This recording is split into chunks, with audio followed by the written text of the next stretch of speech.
I want to thank everybody for coming today. It's really just a privilege and an honor to be here. My basic charge here is to tell you about my research, and I hope to do that and let you know why it's important and why it might be important. A little story about myself. I grew up in poverty, like millions of other kids in the world. I'm not different. My story is no different than theirs in many ways. But this poverty shaped me. It shaped how I think about the world, how I approach the world. It's made me who I am. It's affected what I study and what I research and why I'm passionate about it and why it matters to me. Growing up in poverty, I didn't have a house often. Or we had a house and it had no water, no electric, no gas. And you tell a kid, study, care about school. But when you come home and you have no lights, it's just a different situation. It's hard, it's tough. And so, like I said, my story is not unique. Millions of kids face these trials every day. One of the things we used to do, my mother and I, that provided us with a sense of hope in some kind of odd way, was to go to another neighborhood and look at the houses and think about one day buying one of those houses, living there.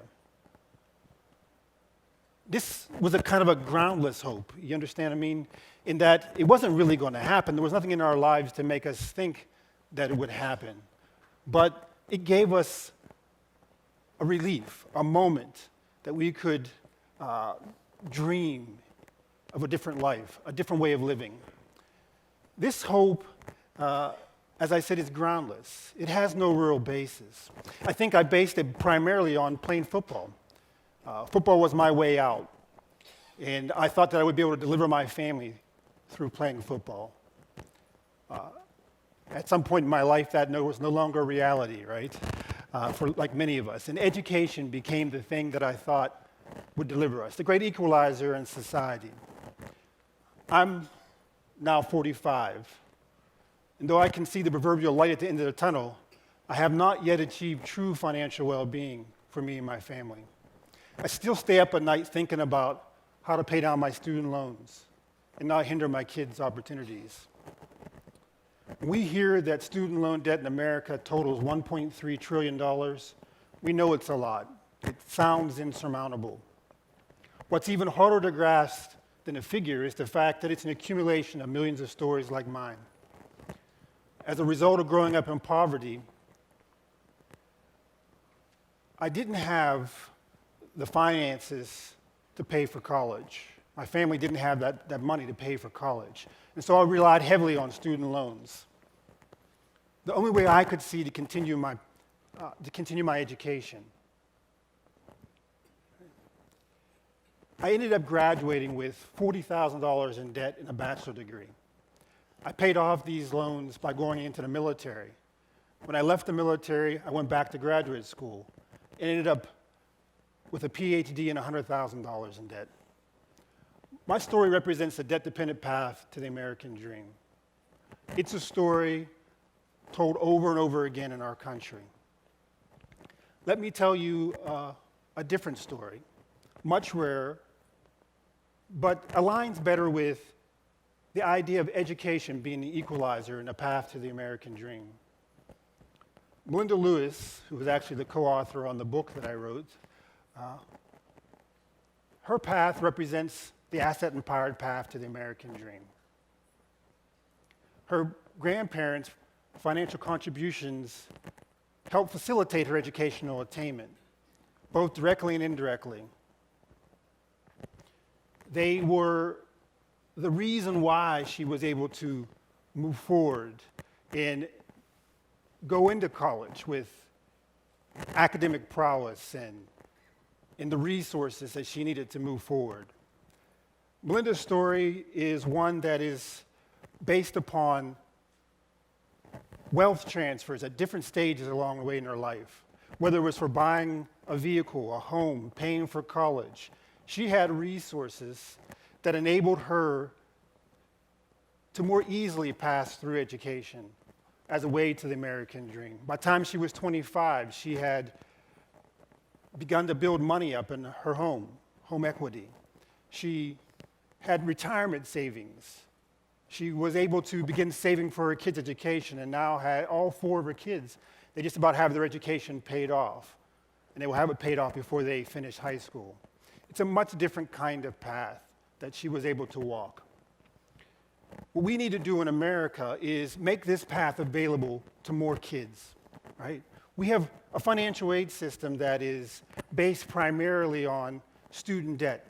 So that people end up leaving with large amounts of debt. This delays their life course. As I said, I was 45 before, and I'm just beginning to see the light at the end of the proverbial tunnel.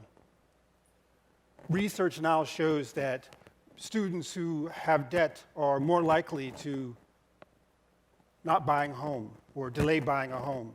They are more likely to start families later in life. They have less net worth, less home equity, less retirement savings. So long as we continue to build our financial aid system on debt, we're destined to fail in many ways. What I study is children's savings accounts. Children's savings accounts are a vehicle for providing children with a different hope. And that's the way I think about them. It's about broadening our expectations in providing a different hope for children. They typically are started at birth, and they're leveraged with initial deposit in matching donor funds, usually at a 1-to-1 rate. And so kids begin saving and families begin saving at an early age. When we found that even with small amounts of savings, these accounts can change the way they think about the world.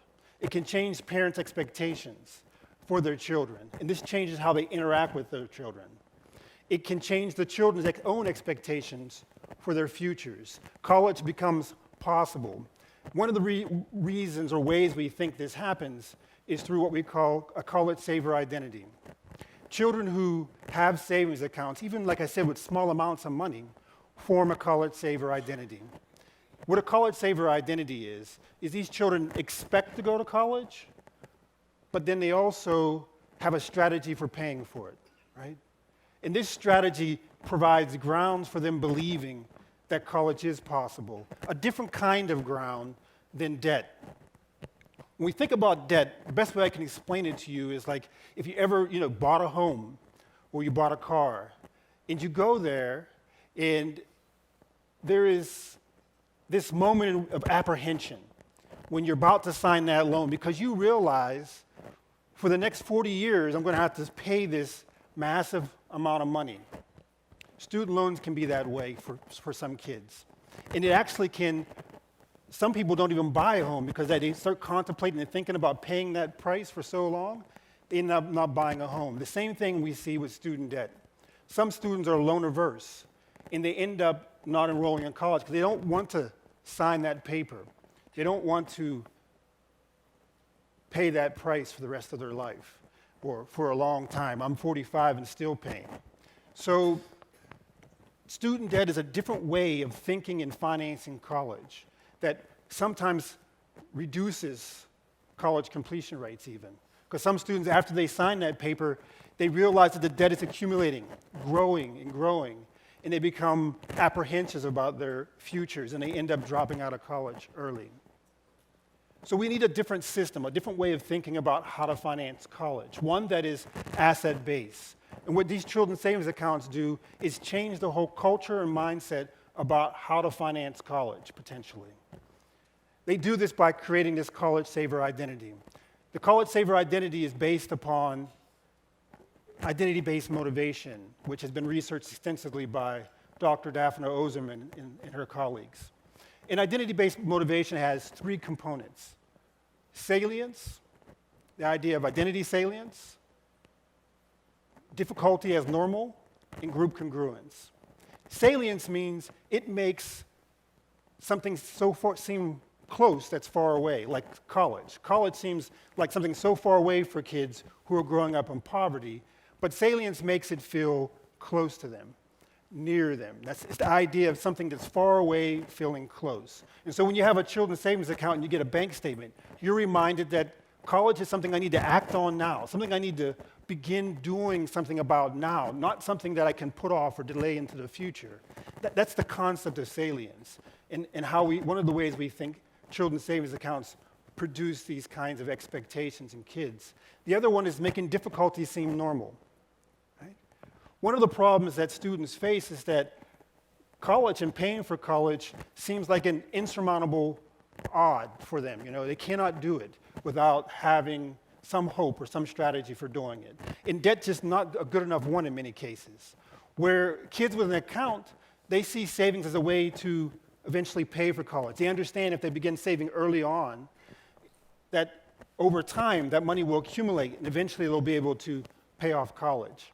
Interestingly enough, it's kind of like that hope that I had when I was with my mother looking at those homes. It doesn't necessarily mean you have to have lots of money at the moment. We tend to think, and kids think, and even adults think, that we'll be able to save money in the future, right? That even if we don't have the resources now, we understand bank accounts, and someday in the future we'll be able to save money. And so it has this powerful effect on them in the sense of providing them with a strategy that they can pay for college. And over time, they'll be able to accumulate enough money. The third part is group congruence. The idea is that people like me save, are going to college. And by creating these children's savings accounts, which oftentimes are done within cities, entire cities or states, it provides the children in those cities and states with the idea that people like me, the student sitting next to me, is also going to college, right? And by doing these kinds of things, by affecting salience, making what seems so far away close, by making something that's very difficult, paying for college, providing them with a strategy to do that, by allowing them to think that other people like me, to know that other people like me are saving for college and are planning on going to college, it makes that identity actionable, right? It makes it so that kids want to behave and act on it.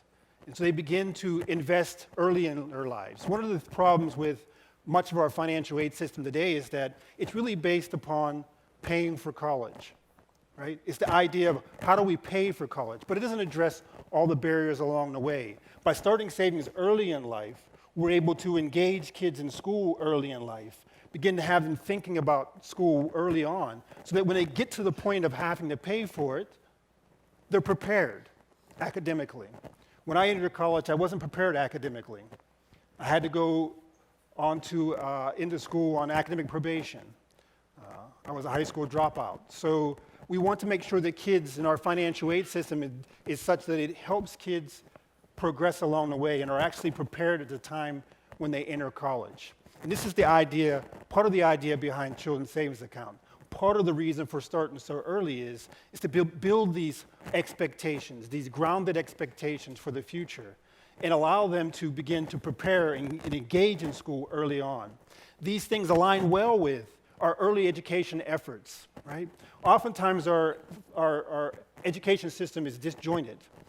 One person studies early education, another person studies higher education, and our policies function in much the same way, right? Financial aid is about paying for college, but we don't think about how it affects kids early on, whether they're loan averse and these kinds of things. But we need a financial aid system like the one that Melinda Lewis benefited from through her parents, one that has different set of expectations for their futures, one that begins to prepare them for their future education. And children's savings accounts, we believe, help do this by creating this college saver identity. Now, one of the things about savings accounts, and this is a reality we can't escape, is that low-income people, though the evidence is strong that they can save and do save, they can only save small amounts of money. That's the reality, right? Now, one way we combat that with children's savings accounts is that they start saving early, and so money accumulates over time. But we also have to think about a wealth transfer in the sense of thinking about our Pell Grant. Why not make that an early commitment grant? Put it in their accounts when they're in 5th grade. Sadly enough, we can pretty accurately predict in 5th grade who's going to be eligible for a Pell Grant when high school comes, when they graduate from high school. So we can begin to think about our scholarship programs, whether we're foundations, whether we're states, whether we're the federal government. Think about putting these monies into accounts early on so that we can begin to increase that group congruence that I talked about. It's not only that my neighbor is going to college, someone like me, and they're saving for college, but it's the fact that a city, a state, a nation has invested in me, has put money into an account. We allow the families then to leverage that money, right? So that Pell Grant's put it into the account in 5th grade, and then the parents can save on that and add to that and leverage that money. It can build up in these long-term savings accounts for college. We need to begin to reimagine how we think about our financial aid system. It cannot just simply be about paying for college. It has to begin to address not only early education, not only access to college and completion, but also post-college financial health, right? It needs to be such that it enhances the return on a college degree. One of the things we find with children's savings accounts, in addition to creating these early expectations, in addition to increasing enrollment in college, in addition to increasing completion, is that kids who begin saving early are more likely to have stocks, retirement accounts, real estate later in life, right? It aligns with the basic idea of education being an equalizer, right? It's to bring down the gaps in wealth, to bring down the gaps in poverty that exist. And so by giving kids accounts early on, they build these assets, and then they're more likely to continue to build assets later in life. What's needed is a re-envisioning of the way we think about financial aid. CSAs, children's savings accounts, are one way to begin that re-envisioning, a way that helps bring education in line with our financial aid system, the goals of education. So I leave you with this. We have done things like this in the past, whether it be through the Homestead Act, the GI Bill, and other types of asset building programs. We once again can imagine a different way of financing education and changing lives through the power of CSAs. Thank you.